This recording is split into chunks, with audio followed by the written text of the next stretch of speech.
സഹൃദയരായ നാട്ടുകാരെ, ഉഡായിപ്പ് ടീമിന്റെ നാടകം തുടങ്ങുകയാണ്. 300 വീട് കൊടുത്തു, 100 വീടിന്റെ രജിസ്ട്രേഷൻ നടക്കാൻ പോവുകയാണ്. നാടകരചന കഞ്ഞിക്കുഴി സതീശൻ. നാടകം സംവിധാനം ചെയ്യുന്നത് താരകന്റെ പെണ്ണ്. നാടകം തുടങ്ങുകയാണ്.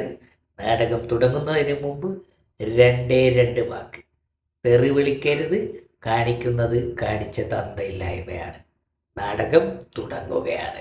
ഞങ്ങള് പ്രഖ്യാപിച്ച പല കാര്യങ്ങളും ചെയ്തു. ഒന്ന്, രാഹുൽ ഗാന്ധി ഇടപെട്ട് കർണാടക ഗവൺമെന്റിനെ കൊണ്ട് ചെയ്യിപ്പിച്ച 100 വീടുകളുടെ പണം കൈമാറി. എന്നിട്ട് ലീഗ് പ്രഖ്യാപിച്ച 100 വീടുകളുടെ സ്ഥലം ഏറ്റെടുത്ത് നിർമ്മാണ പ്രവർത്തനം തുടങ്ങി. അപ്പൊ എത്രയും 200 വീടായി. ആകെ 400 വീടേ ഉള്ളൂ. ഇനി ഞങ്ങളുടെ സ്ഥലം കിട്ടാൻ അടുത്ത ആഴ്ച ഞങ്ങളുടെ രജിസ്ട്രേഷനാണ് സ്ഥലത്തിന്റെ.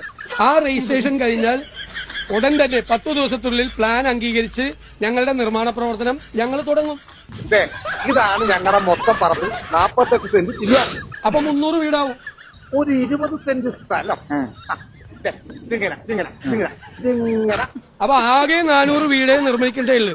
അപ്പൊ 300 വീട് നിർമ്മിക്കുന്നത് UDF ആയിട്ട് ബന്ധപ്പെട്ട് കോൺഗ്രസുമായിട്ട് ബന്ധപ്പെട്ടാണെന്ന് മനസ്സിലാക്കിയാൽ മതി. കണക്കുകളൊന്നും ശരിയാകുന്നില്ലല്ലോ ഗംഗാര. പേടിച്ചിട്ടാ. പണ്ട് എനിക്ക് അങ്ങനെയാ. പേടിച്ചെനിക്ക് കണക്കേറ്റി പോകും. പ്രായത്തിന്റെ കാര്യത്തിൽ നമ്മൾ തമ്മിൽ കണക്ക് പറയുന്ന സാബിന് എന്ത് മതിപ്പ് തോന്നുന്നു അതിൽ ഉറപ്പിക്കാം. ഒയ്യന്റെ മോനെ, അല്ലെന്റെ പൊന്നാര ചങ്ങായി, ഒന്നുമില്ലെങ്കിൽ താങ്കൾ ഒരു കേരളത്തിന്റെ പ്രതിപക്ഷ നേതാവല്ലേ? എന്തിനാണ് ഇങ്ങനെ വന്നിട്ട് പച്ചക്കള്ളം ജനങ്ങളുടെ മുമ്പിലും മാധ്യമങ്ങളുടെ മുമ്പിലും പറയുന്നത്? നിങ്ങൾ എവിടെയാണ് വീട് കൊടുത്തത്? കർണാടക സർക്കാരിന്റെ 100 വീടോ എവിടെ കൊടുത്ത്? പാവപ്പെട്ട ജനങ്ങളെ പോലും അവിടെ നിന്ന് കുടിയിറക്കി വിട്ട കർണാടക സർക്കാരാണോ കേരളത്തിൽ 100 വീട് കൊടുത്തെന്ന് പറയണത് രാഹുൽ ഗാന്ധിയുടെ പേരിൽ? എൻ്റെ പൊന്നു പ്രതിപക്ഷ നേതാവ്, എന്തിനാണ് ഇങ്ങനെ ജനങ്ങളെ പച്ചക്കള്ളം പറഞ്ഞിട്ട് തെറ്റിദ്ധരിപ്പിക്കണം? നിങ്ങൾ എവിടെ വീട് കൊടുത്ത്? വയനാട്ടിന് പിരിച്ച പൈസ പോലും നിങ്ങൾക്കില്ല. വർഷം 1 കഴിഞ്ഞ് നിങ്ങൾക്ക് ഇതുവരെ സ്ഥലം മേടിക്കാൻ പോലും കഴിഞ്ഞിട്ടില്ല. നിങ്ങൾ പറയാ 300 വീട് കൊടുത്തത്.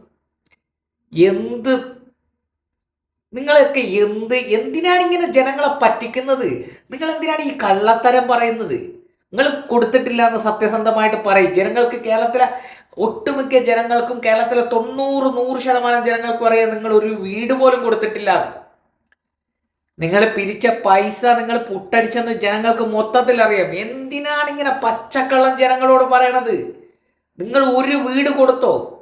നിങ്ങൾ ഇന്ന് 1.5 വർഷമായിട്ട് ഈ ഇൻസിഡൻസ് നടന്നിട്ട് ഇതുവരെ സ്ഥലം മേടിക്കാൻ കഴിയാത്തൊരു പാർട്ടിയാണ് നിങ്ങൾ. മനസ്സിലായോ? എന്തിനാണ് ഇങ്ങനെ പച്ചക്കള്ളം പറയുന്നത്? നിങ്ങളൊരു പ്രതിപക്ഷ നേതാവല്ലേ? നിങ്ങൾ തിന്നാനും കള്ളം പറയാനും മാത്രമാണ് വാതുറക്കുന്നത്.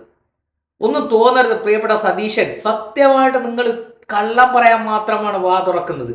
സത്യസന്ധമായ ഒരു മൊഴി നിങ്ങളുടെ വായിൽ നിന്ന് ഇന്നേ വരെ വന്നിട്ടില്ല. വല്ലാത്തൊരു കഷ്ടം തന്നെ. എന്തിനാണ് ഇങ്ങനെ പച്ചക്കള്ളം മാധ്യമങ്ങളുടെ മുമ്പിൽ തുറന്നു പറയുന്നത്? ഇത് കാലഘട്ടം വേറെയല്ലേ? നിങ്ങൾ പറയുന്ന കള്ളത്തരങ്ങൾ നിമിഷങ്ങൾ കൊണ്ട് പൊളിച്ചെടുക്കുന്ന കാലഘട്ടമല്ലേ? എന്തിനാണ് ഇങ്ങനെ കള്ളത്തരങ്ങൾ? അത് വിശ്വസിക്കാൻ കുറേ മൊണ്ണ നാണികൾ. ഒന്നും പറയാനില്ലടാ മക്കളെ. ഹോ.